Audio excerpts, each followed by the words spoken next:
Hey guys, welcome back. Happy New Year's Eve to you guys. I have to wait probably 20 more minutes until I can say it's New Year's Day. Well, so today I'm going to be reading chapter 3 of The Journey of Jesus' Birth.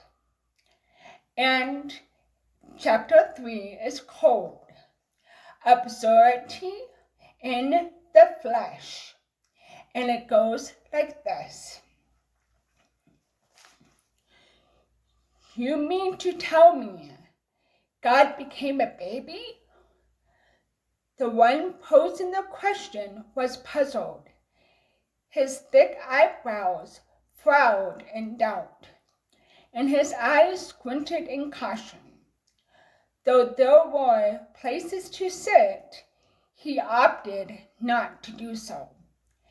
He preferred to stand safely behind the crowd, unsure yet enthused by what he was hearing. Throughout the lecture, he had listened intently, occasionally uncrossing his arms to stroke his whiskered chin. Now, however, he stood upright, pinching the air with his fingers as he quittered, and that he was born in a sheep stable. He looked as though he'd walked down from one of the ancient Colorado mountains, stocking hat, down vest, nylon leggings, hiking boots, and he sounded as though he honestly didn't know if the story he was hearing was a mountain legend or the gospel truth. Yes, that is what I meant to say, the lecturer responded, and then, after becoming a baby, he was raised in a blue-collar home. He never wrote any books or held any offices, yet he called himself the Son of God. That's right, the lecturer being questioned was Landon Saunders, the voice of the Heartbeat radio program. I've never heard anybody tell the story of the Nazarene like Landon can. He never traveled outside of his own country, never studied at a university, never lived in a palace, and yet asked to be regarded as the creator of the universe. Yes, that's correct, the creator of the universe. I was a bit unnerved by the dialogy. I was fresh out of college, gondole enthusiastic. Sorry, I'm still trying to learn how to speak with my cochlear implant.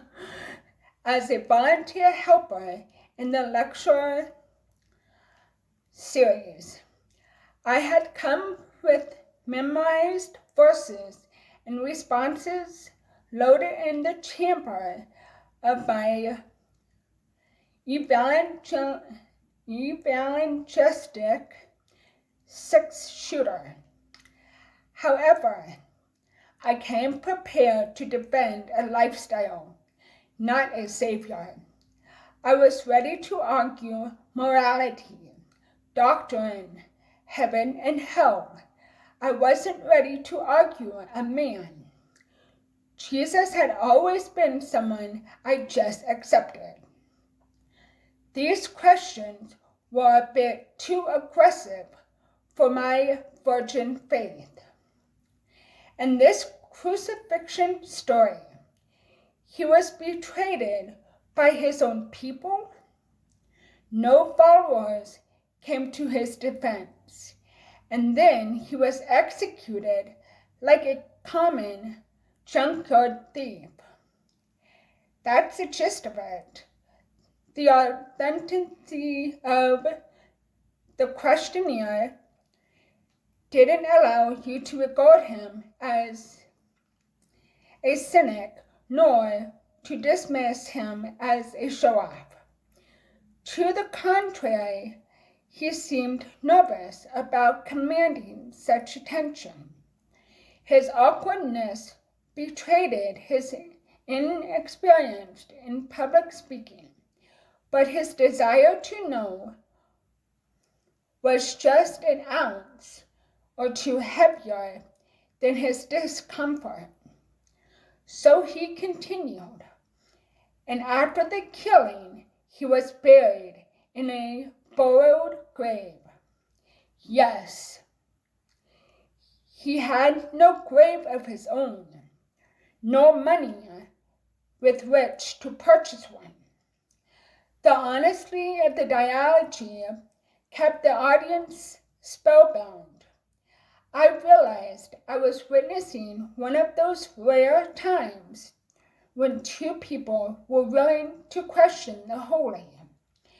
Here were two men standing on opposite sides of a deep chasm, one asking the other if the bridge that stretched between them could actually be trusted. There was a hint of emotion in the student's voice as he carefully worded the next question.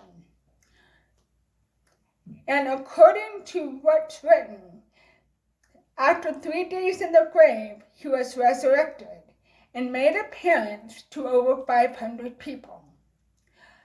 Yes, and all this was to prove that God still loved his people and provides a way for us to return to him. Right? I knew which question was coming. Everyone in the room knew it. It could have gone without being asked. In my heart of hearts, I was hoping that it wouldn't be asked. Doesn't that all sound rather? He paused a second, searching for the right objective. Doesn't that all sound absurd? All the heads turned in perfect scenic and looked at London. All the heads, that is, except mine. My head was spinning as I was forced to look at Jesus from a new angle. Christianity, absurd. Jesus on a cross, absurd. The incarnation, absurd. The resurrection, absurd. My Sunday school Jesus had been taken down from the flannel board. Landon's response was simple. Yes, I suppose it does sound absurd, doesn't it? I didn't like that answer. I didn't like it at all. Tell the fellow how it made sense. Diagram the dispensation. Present fulfilled prophecies. Explain the fulfillment of the old law, covenant, reconciliation, redemption. Sure, it made sense. Don't let him describe God's action as absurd. Then it began to dawn on me what God did make sense. It makes sense that Jesus would be our sacrifice because the sacrifice was needed to justify man's presence before God. It makes sense that God would use the old law to tutor Israel on their needs for grace. It makes sense that Jesus would be our high priest. What God did make sense. It can be taught, charted,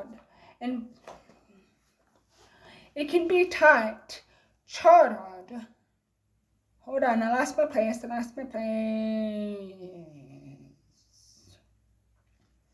Just a second. It makes sense that Jesus would be our high priest. What God did make sense. It can be taught, chartered, and put in books on symptomatic theology. However, why God did it is absolutely absurd. When one leaves the method and examines the motive, the carefully stacked blocks of logic began to tumble. That type of love isn't logical.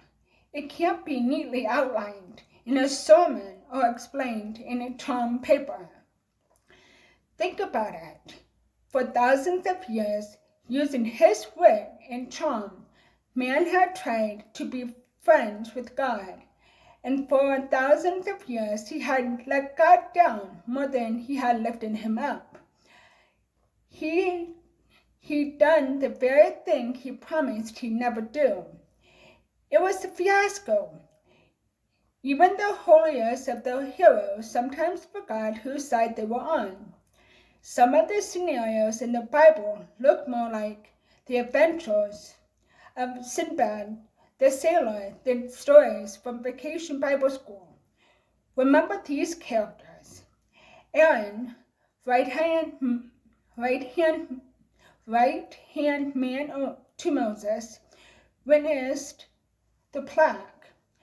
Members of the Red Sea riverbed expedition, holy priests of God, but if he was so saintly, what is he doing healing the Israelites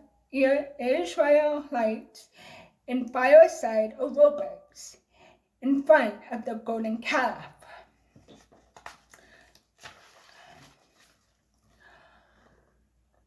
The son of Jacob, the father of the tribe of Israel, great-grandsons of Abraham. Yet, if they were so special, why were they gagging their younger brother and sending him to Egypt? David, the man after God's own heart, the king's king, the giant slayer and songwriter. He's also the guy whose glasses got steamed as a result of a bath on a roof. Unfortunately, the water wasn't his, nor was the woman who was watching. And Samson, suing on Delilah's couch, drunk on the wine, perfume, and soft lights. He's thinking, she's putting him on something more comfortable. She's thinking, I know I put those shears in here somewhere.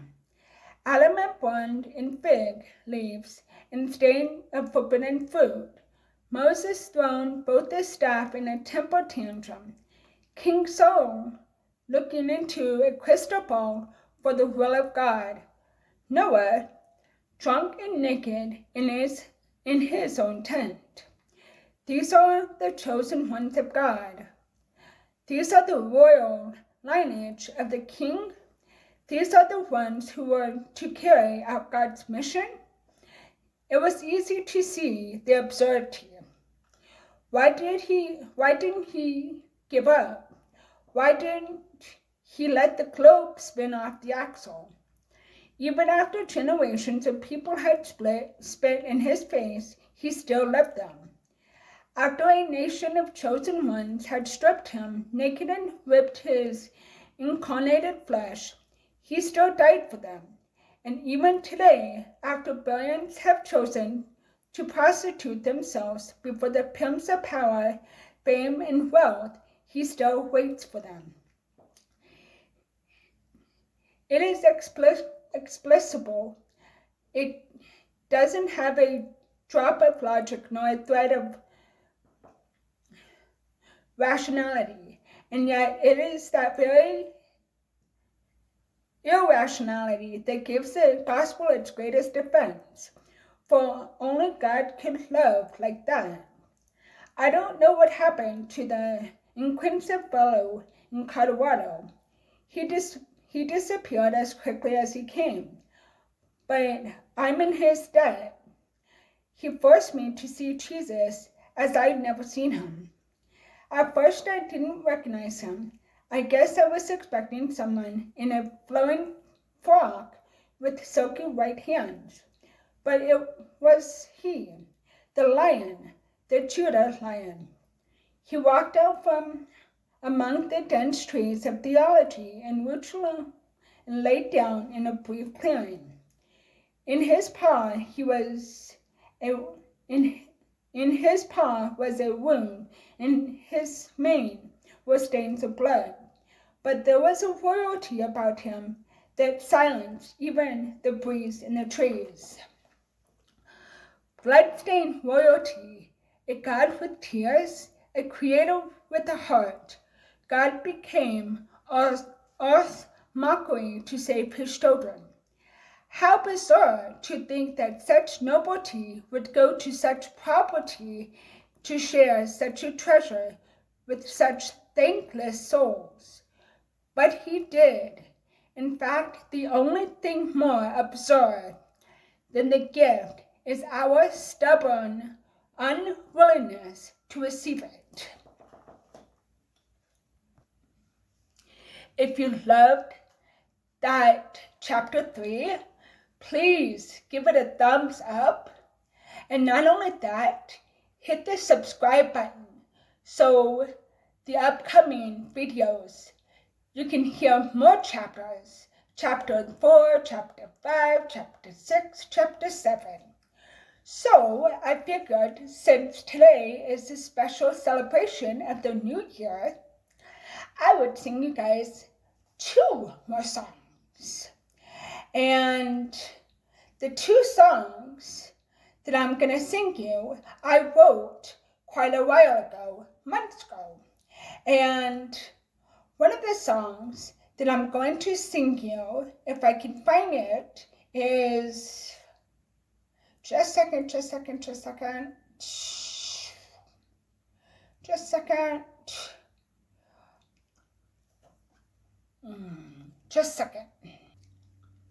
Okay, I found one of the songs that I'm going to sing to you guys.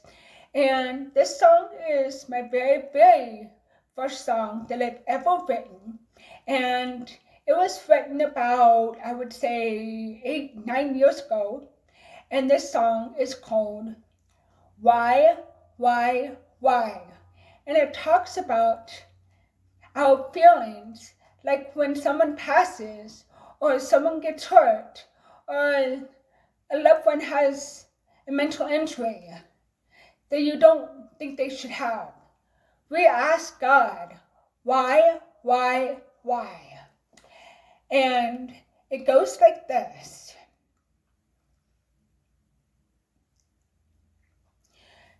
She has asked God why. She has asked God to show her a sign that everything will be okay. She has asked God to show her the way. God replies, get down on your knees and pray. God replies, get down on your knees and pray. A child cries by the river, making a river of tears. She is too scared to face her own fears. She looks at the cuts and scrapes on her wrist every day. She asks herself, when are they ever gonna fade away? She has asked God why? She has asked God to show her a sign that everything will be okay.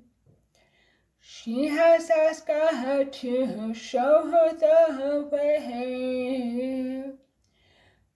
God says get down on your knees and pray. Get down on your knees and pray. She is shaking in her slippers. She is so scared. She knows she is a victim. She has to choose what to do. Days have gone by, bruises and cuts reappear. The silence is nowhere near. She has asked God why. She has asked God to show her a sign that everything will be okay. She has asked God to show her the way.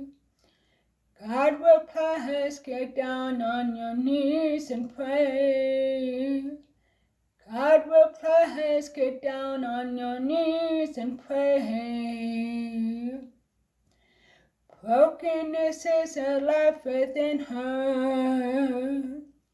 She doesn't know how much longer she has the strength to persevere. Every time she falls to her knees, she cries and she doesn't know why.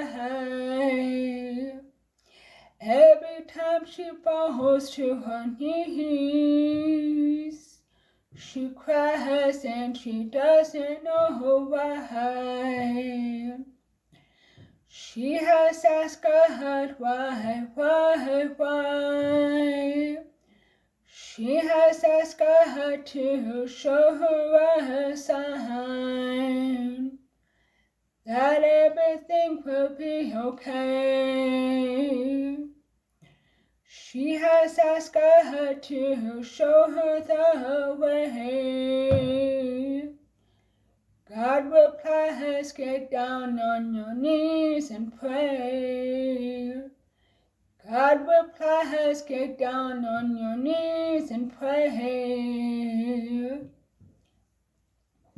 Once again, that song is called Why?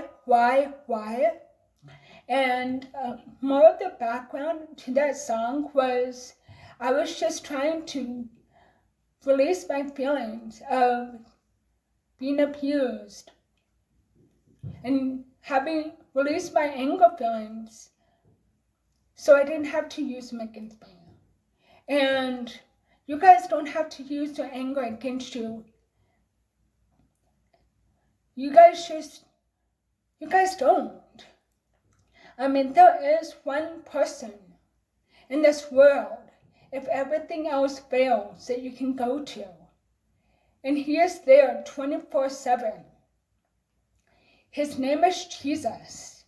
He may not answer your prayers right away, and that's because he's building a phenomenal, beautiful answer to your prayer. You guys are made to make a difference in this world. So please, if you like this video, please share it with your friends, share it with your enemies, and share it with your family. The Bible says that we need to have compassion towards our enemies and not strike them with a lightning bolt of anger. And if each and every one of us in the world could do that, I can't imagine how better this world would be. So please, sorry, I just kind of spit. So please share this. And if I get to 1,000 thumbs up by February. I will change my Inspired to Be Me channel to the Sasass Kickass channel. And so please invite your friends,